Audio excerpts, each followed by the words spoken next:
Welcome back, everybody. It's been a few weeks since the last video. We've got Christmas and New Year out the way. I've got the obligatory cold for January. And a bit of exciting news. We've had another parcel arrive from Stirlingkit. But what could it be? Let's have a look. It is the base kit and fuel tank, etc. for the HM-01. Now, I saw these advertised and thought they were plenty expensive enough, to be honest. But when you look, they are a very well made bit of kit. So we'll get this out of the box and have a look. That's the fuel tank. Now that is really well made, heavy bit of brass with, I'm not sure whether that is actual glass as opposed to plastic in the ends. Bit of fuel pipe and of course the straps for the tank. And get it out of the box. The box to hold the ignition system. Now, I don't actually see a way of fixing the box to the skid, but I do have a bit of a plan for that. So let's get the engine off of the bit of wood that it's been fitted to the skid unit, and then we can work out where the toolbox needs to go and where we need to set up the fuel pipe for the engine. And for anybody that's interested in this base kit, I will leave links in the description. But I really do think that absolutely transforms what is already a fantastic model. That really is great. As I say, they do appear to be a little bit on the expensive side. And they're advertised as being bamboo. But I don't think that's bamboo. I've certainly never seen any bamboo like it, let's put it that way. Very high quality and nicely machined timber. I would be shocked if it's not a hardwood, to be honest. I'll just get all 4 screws started. All the holes are pre-drilled, ready to bolt it to. So there really isn't anything very difficult. It's just a case of lining the holes up and screwing the screws home. Job done. So next, I guess we ought to put the fuel tank on.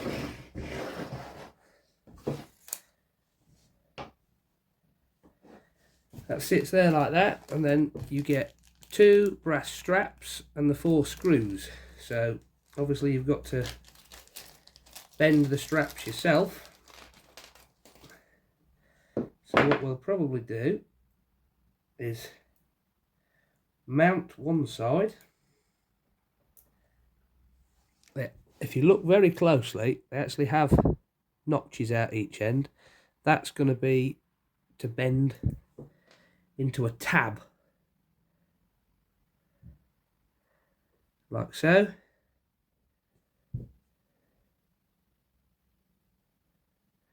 And like so. So you do that like that, and then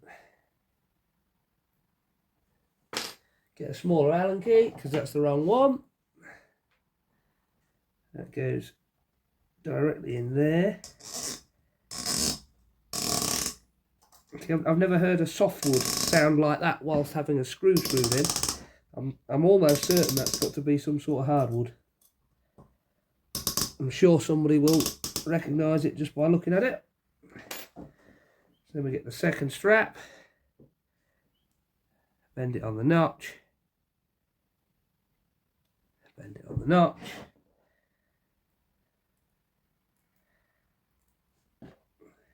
and fit like so. Leave those loose for a minute, get the fuel tank in place.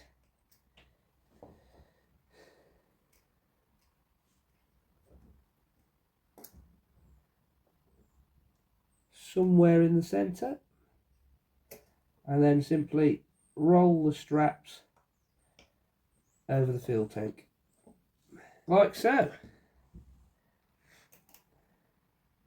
Please forgive any heavy breathing you can hear in the video. That'll be the cold that I've somehow managed to get, and get every year the week after Christmas. So now all we need to do is tighten each one of these down. I'll be honest, at the minute they're looking a little long. I'm hoping that's not a problem. That has now taken up most of the slack, if you want to call it that. May have to look at just putting a bit of foam or something under the strap, just to stop it sliding about. And there we have it.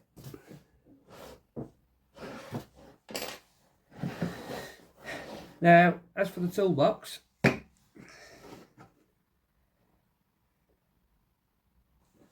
not 100% what's going to be the best way to mount it. But I think if we do it first with some sort of glue, like this Gorilla Wood glue, and then if it does happen to come off, we will have to drill a couple of holes on the inside and fit some screws in it. So if we just work out roughly where that needs to go to.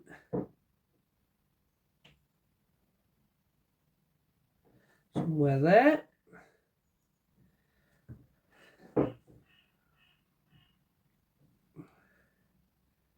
Don't need loads because it's nice and smooth and flat. That'll be enough. And then we're going to mount the box.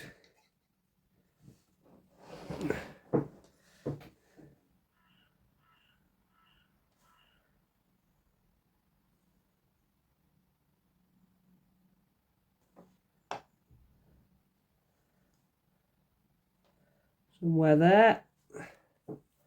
And now we're going to have to leave that to dry for a little while.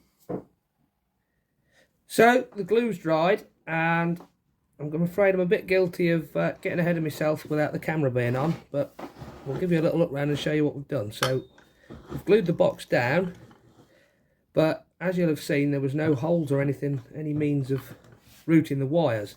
I've seen quite a few videos on YouTube where people have just got the wires hanging out the top of the box when it's running. Yeah, you can close it when it's not running, but it still doesn't look very good, I didn't think. So here's what we've done. So we've drilled a small hole in the middle of the bottom of the toolbox to allow the spark plug lead and the other 3 cables to come through. I think that was 7mm. Because of where the threaded bar goes through the centre bit of timber, I don't think there'd have been enough room to get a hole that size in there, so we've gone for 2 smaller holes, one for the earth and the sensor leads and the other for the spark plug lead. Now obviously none of these are long enough now, so we've had to cut and join the spark plug lead, and I believe this one was the earth lead, heat shrinked and made to look nice and secure. And then the other 2 for the ignition, I've actually taken this one off, turned the connector round so it points underneath, it's nice and tidy, and then the other one that was here, I've actually unsoldered that as it came out this side near the flywheel. So I've unsoldered it, put it back on so that it goes in towards the casting, and then reheat shrinked over the top of it so it's nice and neat. And that keeps the whole thing self-contained now, with nothing on show other than the wires that you can see through there, but that's really neither here nor there. Now another thing I did find, I'd seen a few people had been using the 3-cell pack out of the other engines, and after testing the voltage of the one that I tried, it was down to 3 volts, so obviously it was pretty flat. With 3 new cells in there, it does actually work, and also closes into the box sometimes.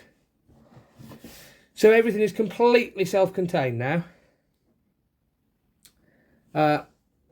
there is a hole, probably easier to see from underneath. There is a hole in the engine casting in there to pass the wires through. And I think other than moving the earth to somewhere underneath, you can't really get much better than that. I mean, what I have done is I've turned this round so that it's out the other side above the top of the carburettor instead of the push rod. Bent it down towards the cylinder and then put plenty of heat shrink on it so it just looks black, it blends in, you can't really see it. And then there's a couple of little bands of heat shrink just to hold it onto the HT lead. So what we're going to do, we're going to put some fuel in, put some oil in, take it outside and give it a bit of a run. So we're all fueled up ready. Now here's another thing that I've found recently on Amazon. Real handy little tool. That's an oil pen. Now whether the oil inside it is ideal or not, I don't really have too much of an opinion. Seems perfectly adequate so far, but the main point is that it's refillable. You can take the end off and refill it with whatever oil you choose, and they're not a lot. I think these were 2 for $5, which when you mess around with syringes etc like I have done before, and you get a bit of fuel near a syringe, they tend to swell the seals, whereas these are designed for exactly that purpose. A few drops from each in the crankshaft oiler, and we can also fill the cylinder oiler like so. I will leave a link in the description for these on Amazon, as I genuinely do think they're great. I'd also like to say thank you very much for stirlingkit for sending us this lovely base kit. And now we'll connect the battery.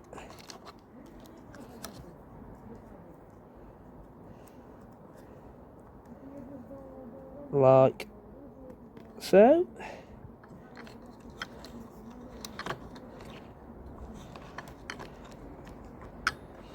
I'd also like to point out that last time I said I was using lighter fuel, Zippo lighter fuel.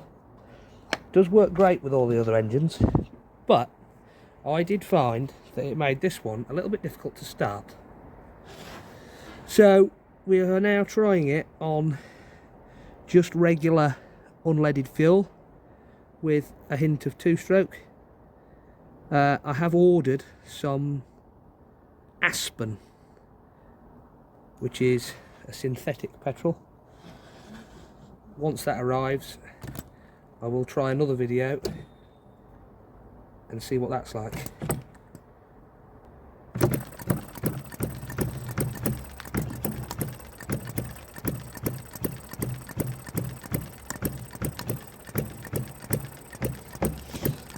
And there we have it.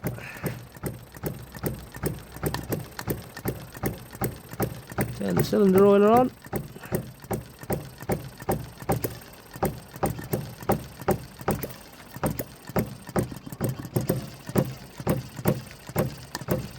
Now, that only sounds so bad because it's on a sheet of timber.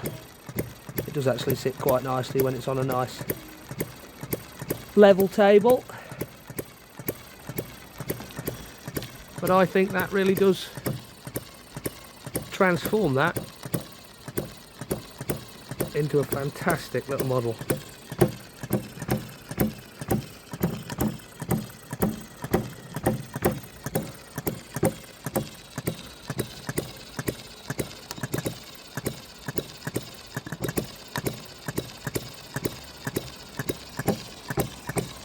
I think next we really do need to find something to run from this. So if you haven't already, please do leave us a like on the video and make sure you subscribe, and until next time, goodbye.